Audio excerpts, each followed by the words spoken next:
Bonjour et bienvenue à cette deuxième vidéo que nous allons faire après la rentrée 2023-2024, la rentrée professionnelle.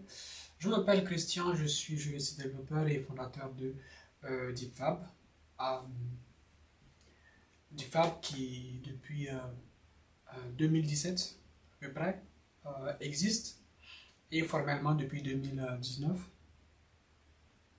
Nous traitons principalement des questions liées au droit et à la blockchain, ou on peut le dire à l'inverse, blockchain et droit. Comme je vous l'avais annoncé la semaine passée, on essaie de faire deux vidéos par semaine. Bon, cette fois-ci, on a pu faire qu'une seule vidéo. Bon, aujourd'hui, on est samedi, donc ça nous permet de pouvoir envisager de faire une deuxième vidéo le dimanche, demain. Donc, lorsque vous verrez cette vidéo, nous serons probablement le lundi ou le mardi. On verra quand est-ce que le publier. Et puis, bonne nouvelle, nous allons diffuser probablement au début du mois de décembre, si tout va bien en tout cas, un interview ou deux que nous avons eu avec des experts dans leur domaine, principalement de l'intelligence artificielle et de la blockchain, où nous avons beaucoup discuté du concept de contrat dans la blockchain, donc ce qu'on appelle le contrat intelligent, mais également du concept d'intelligence artificielle à l'ère des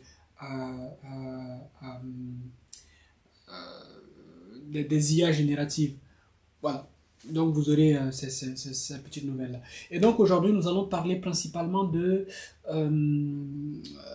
très rapidement, des différents types de prestataires sur ces services d'actifs de cryptoactifs. Voilà. Je me suis préparé un petit compte rendu pour ne pas me faire à nouveau mentir par mon cerveau, ma mémoire. Et donc je me suis demandé entre imprimer le petit mémo ou bien le mettre sur un smartphone. Je me suis dit bon, autant le mettre sur smartphone, comme ça c'est permanent et surtout moins de papier gaspillé, moins d'encre, donc beaucoup plus de protection de l'environnement. Donc comme je vous le disais la semaine passée, on a trois types de prestataires sur ces services de cryptoactifs. Je vais les citer. La dernière fois je me suis trompé principalement lorsque j'ai parlé des catégories, de la façon dont on catégorisait ces trois types de prestataires. Aujourd'hui, je vais bien y entrer. On va le faire en 10 minutes maximum. Comme ça, la vidéo pourra être notamment publiée sur LinkedIn. Voilà, on essaiera de mettre ce timing-là. Et donc, pour revenir au sujet, il y a trois types de prestataires et les prestataires, nous, on a fait, en faisant l'étude cette année, cet été de ce que c'est que MICA, de ce que c'est que les différents prestataires, les PSCA comme on les dit en anglais, on s'est rendu compte que on pouvait plutôt les classer suivant les garanties qu'ils donnaient. Comme on les a vus, alors on va commencer par le premier. Alors on va les citer très rapidement. La catégorie 1, c'est généralement le prestataire qui se concentre sur les services de base. Donc quand je dis services de base, c'est les services liés aux cryptoactifs. On va revenir tout à l'heure. Ensuite, on a la catégorie 2 avec token. Ce sont des prestataires qui fournissent des services de catégorie 1, donc ce qu'on vient de citer plus haut, plus quelques autres services, notamment tout ce qui est conservation et administration de cryptoactifs. Et ensuite, la dernière catégorie, c'est les deux premières catégories, donc les deux catégories précédentes, plus une troisième qui vient s'ajouter, et qui a la particularité d'un exploitant de plateforme de négociation de cryptoactifs. Voilà.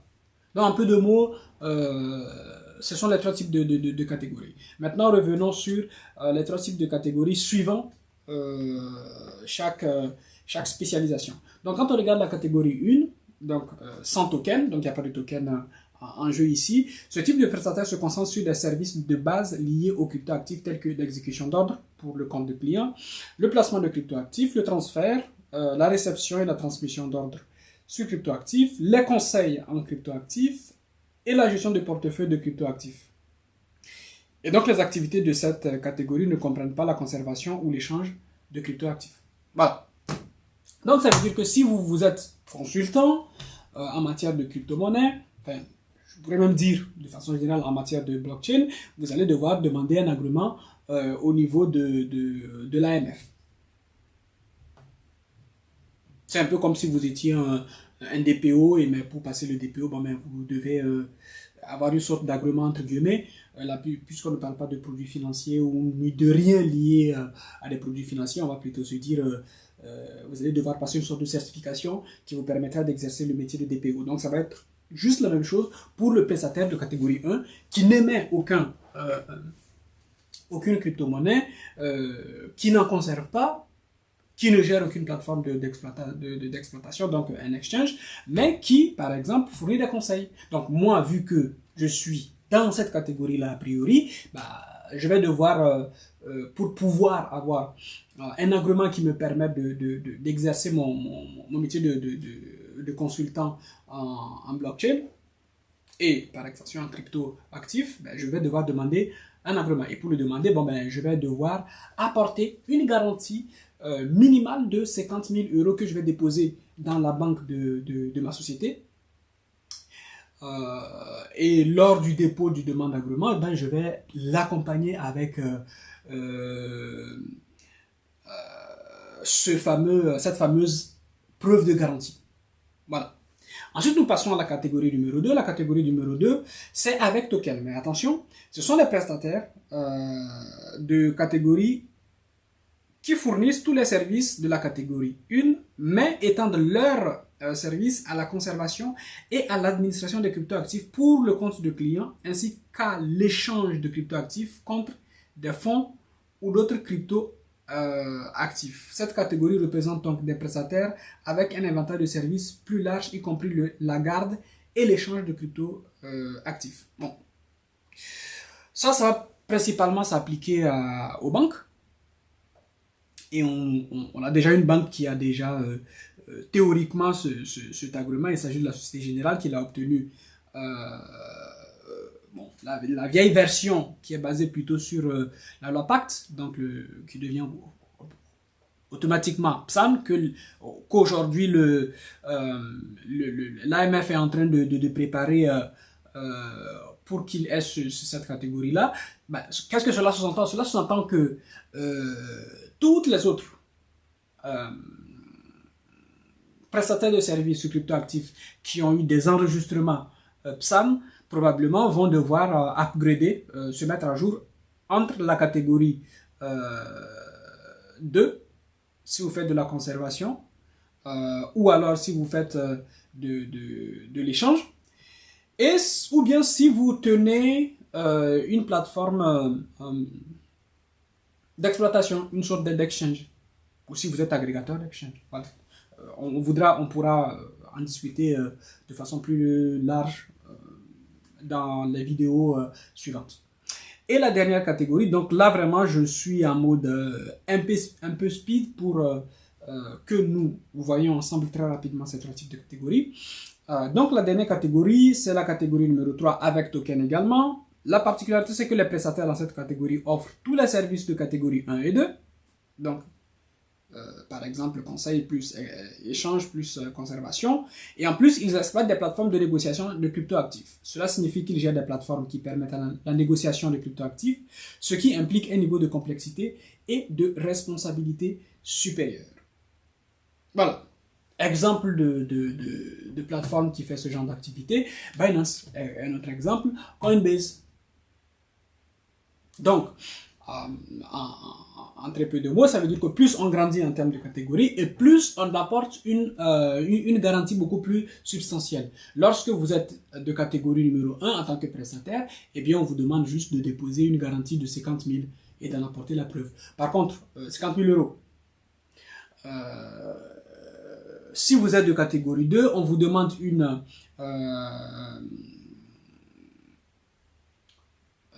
garantie de 125 000 € au minimum. Et si vous êtes plutôt de la catégorie 3, on vous demande une garantie, une preuve de garantie d'au moins 150 000 euros. Donc ça, ce sont brièvement les trois garanties, les trois types de prestataires que l'Union européenne a identifiés au cours de cette dernière année, pardon, et qu'elle a décidé et auquel elle a décidé de donner un statut juridique bien précis. Maintenant, je reçois énormément de questions provenant de différentes startups, notamment celles qui sont ici à Station F. Et à chaque fois, c'est est-ce que le règlement MiCA s'applique à nous? Je prends trois exemples. Le premier, c'est un agrégateur d'exchange. Donc, il est là pour dire oui. Alors, je le prends vraiment de façon très généralisée. C'est tel exchange, tel exchange, tel exchange. Je les agrège et je les mets dans un canal bien précis. Bon, lorsqu'il me pose la question, est-ce qu'on a besoin réellement d'un agrément? Je leur dis oui. Préparez au moins l'agrément de catégorie 1, c'est-à-dire à 50 000, parce que vous allez de toute façon devoir donner à minima des conseils sur la façon dont il faut utiliser les plateformes que vous agrégez, je suppose, ou en tout cas, vous allez devoir d'une façon ou d'une autre donner des conseils et il vous faut cette garantie-là. Par contre, si vous êtes ou bien vous avez un projet de création d'un exchange, donc une plateforme de négociation de cryptoactifs, là, lorsque vous allez faire votre levée de fonds, pensez à mettre bien de côté 150 000 euros qui vont servir de garantie lorsque vous allez demander l'agrément.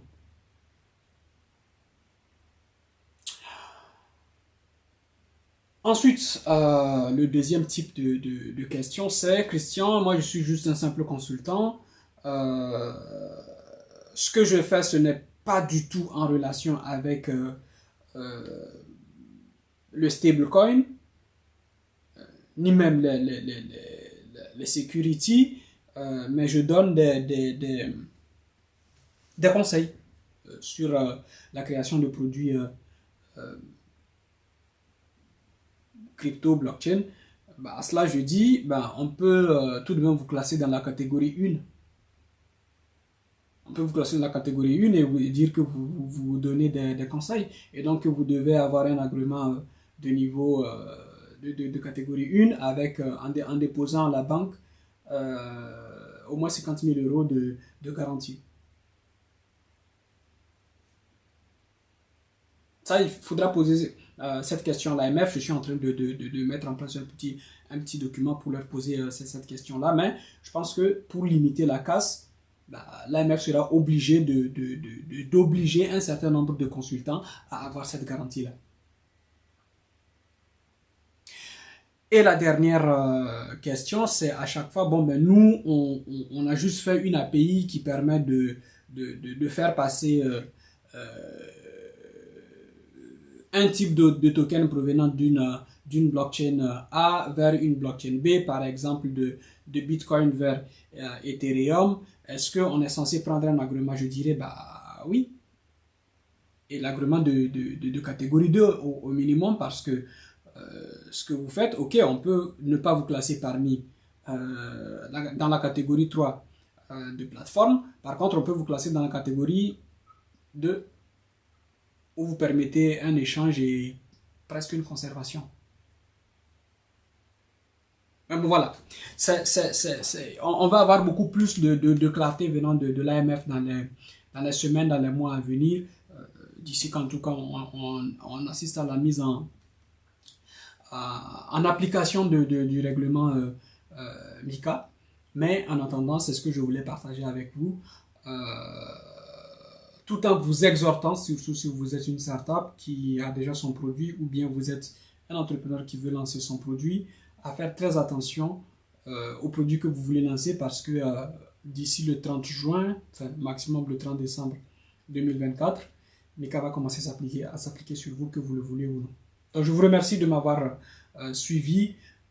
Je vous invite à vous abonner et on se dit à très vite dans cette semaine ou à la semaine prochaine. Ciao.